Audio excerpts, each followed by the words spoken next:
नमस्कार दोस्तों, मैं हूँ पॉलिटिक्स बाबा और ट्रंप की लगातार मुसीबतें बढ़ती जा रही है, कम होने का नाम ही नहीं है। अमेरिका के कोर्ट ने एक अल्टीमेट दिया है कि ट्रंप 2024 के चुनाव नहीं लड़ सकते। अभी ट्रंप के लिए और जो डेमोक्रेटिक पार्टी है, वो रिपब्लिकन पार्टी है, उसकी लगातार मुसीबत बढ़ रही है। उसके पास चेहरा एक डोनाल्ड ट्रंप का ही था जो 2024 में वह उस चेहरे के साथ चुनाव लड़ते, राष्ट्रपति के नाम पर जो डोनाल्ड ट्रंप है वह चुनाव लड़ते। तो डोनाल्ड ट्रंप पे एक केस हो गया है और कोर्ट ने भी अपना फैसला सुना दिया है कि 2024 में जो चुनाव होंगे अमेरिका के राष्ट्रपति के, उसमें डोनाल्ड ट्रंप नहीं लड़ सकते। तो ये लगातार मुसीबतें बढ़ रही है और केस ये था कि जो जो ट्रंप उतरे थे ना अपने पद से, राष्ट्रपति के पद से, और जो बाइडेन आए थे, तब वहाँ की जो व्हाइट हाउस है वहाँ पर पब्लिक ने मतलब एक हमला कर दिया था या घेराव कर लिया था व्हाइट हाउस के चारों ओर, वहाँ पर चढ़ गए थे। तो केस सिर्फ इतना ही है कि जो ये दंगा भड़काने में जो हाथ था ना, डोनाल्ड ट्रंप का ही था। और जितने भी ये समर्थन थे, ट्रंप का ये कहना है कि कुछ गड़बड़ी हुई है, गड़बड़ी के कारण जो बाइडेन सत्ता में आ गए हैं।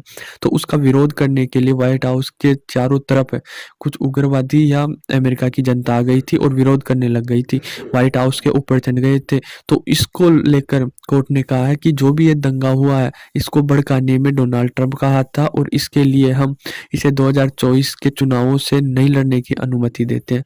अब इसके बाद में जो रिपब्लिकन पार्टी का एक चेहरा है ना जो डोनाल्ड ट्रंप के बाद आता है, उसका नाम रामास्वामी है, विवेक रामास्वामी। उसका कहना है कि या तो ट्रंप को आप इस फैसले को हटाओ, चुनाव लड़ने दो, वरना हम जो कोलो कोलोराडो शासन के बाद जो मतलब ये है ना उसमें चुनाव नहीं लड़ेंगे। विवेक स्वामी ने ये भी कहा है।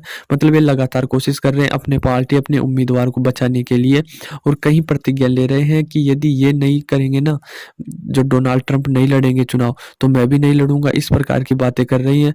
जहां से नहीं लड़ने की अनुमति दी है, जिस चुनाव को डोनाल्ड ट्रंप को नहीं अनुमति दी है, उसको ये बार बार कोशिश कर रहा है कि कोर्ट का फैसला बदले और डोनाल्ड ट्रंप को अपना चुनाव लड़ने की अनुमति दे।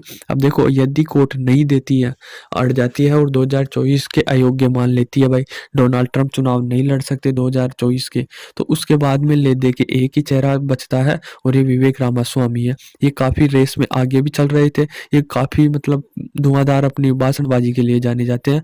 और इनका जो परिचय मैं दे देता हूँ कि ये विवेक रामास्वामी है और ये भारतवंशी है, तमिलनाडु के रहने वाले थे और अब ये जाकर अमेरिका में रहने लगे। मतलब इनके माता पिता है ना वह भारतवंशी थे, वह भारत में रहते थे तमिलनाडु में, इनका जन्म अमेरिका ही रहते हैं, इनके माता पिता भारतवंशी है। तो हमारा थोड़ा बहुत अटैचमेंट है ना, तो इसी कारण है कि यह भारतवंशी है। और इनकी पॉलिसी भी काफ़ी सिंपल है। ये बोलते हैं कि अपने मतलब अमेरिका का चुनाव कितना बड़ा होता है, इसका अमेरिका पर ही प्रभाव नहीं पड़ता, ये पूरे मतलब विश्व पर पड़ता है। इनका कहना है कि मैं यदि राष्ट्रपति शासन में आ गया तो मैं यूक्रेन को फंडिंग करना बंद कर दूंगा। तो कहीं ना कहीं वह युद्ध भी समाप्त हो जाएगा, यूक्रेन और रशिया का। तो रशिया भी चाहता है कि यह सत्ता में आए विवेक रामास्वामी और कहीं ना कहीं से फंडिंग देना बंद करे, तो अपना युद्ध समाप्त हो और कहीं ना कहीं हमारे सैंक्शन लग रहे हैं वह भी बंद हो। तो इस प्रकार से देखो, इनका जो भाषणबाजी का तरीका है ना, वह अमेरिका की जनता को काफ़ी पसंद आता है।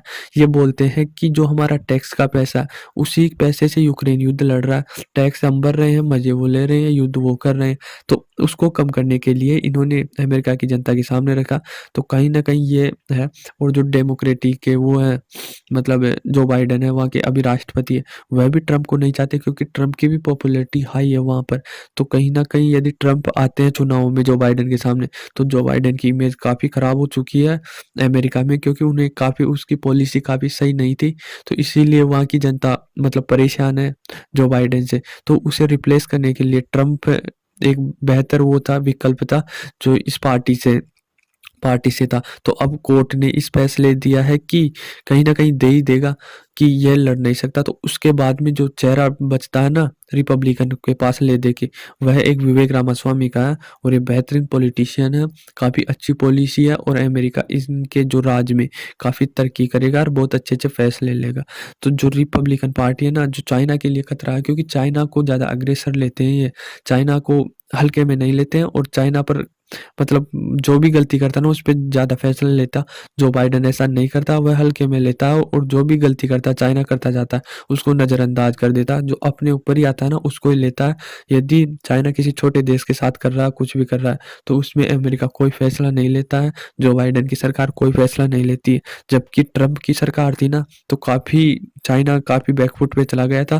तो चाइना तो चाहता है कि डोनाल्ड ट्रंप ना आए, और रशिया चाहता है कि डोनाल्ड ट्रंप ही आए। तो अलग-अलग देशों के साथ अलग-अलग रणनीति रहती है, अलग-अलग शख्स की। तो हम तो यही चाहते हैं, ये विवेक रामास्वामी चाहते हैं कि ट्रंप को सत्ता में 2024 का चुनाव लड़ने की अनुमति दें।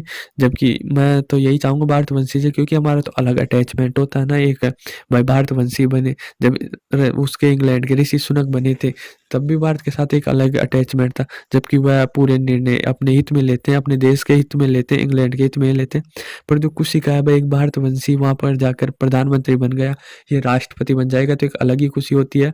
और ये इनकी पॉलिसी भी काफ़ी अच्छी है। डोनाल्ड ट्रंप एक बड़बोले स्वभाव के राष्ट्रपति थे, तो उनकी ज़्यादा ऐसे पसंद भी नहीं आए थे। इंटरनेशनल में काफ़ी वहाँ के जो मतलब फॉरेन पॉलिसी थी, वहाँ पर कुछ बोल देते थे, बाद में वहाँ के जो उच्च अधिकारी होते थे, उन्हें माफ़ी माँगना पड़ता था कि ट्रंप ऐसा बोल रहे थे, ऐसे काफ़ी सुधार करते थे, वो कुछ भी बोल देते थे, सोच समझ के नहीं बोलते थे। तो आई होप आपको समझ में आया होगा कि अमेरिका में किस प्रकार से डोनाल्ड ट्रंप मुसीबत में पड़ चुके हैं, और मुसीबत का एक ही रास्ता है कि अब विवेक रामास्वामी इस मैदान में आएँगे। जो बाइडेन के सामने राष्ट्रपति का चेहरा सिर्फ विवेक रामास्वामी होगा। धन्यवाद।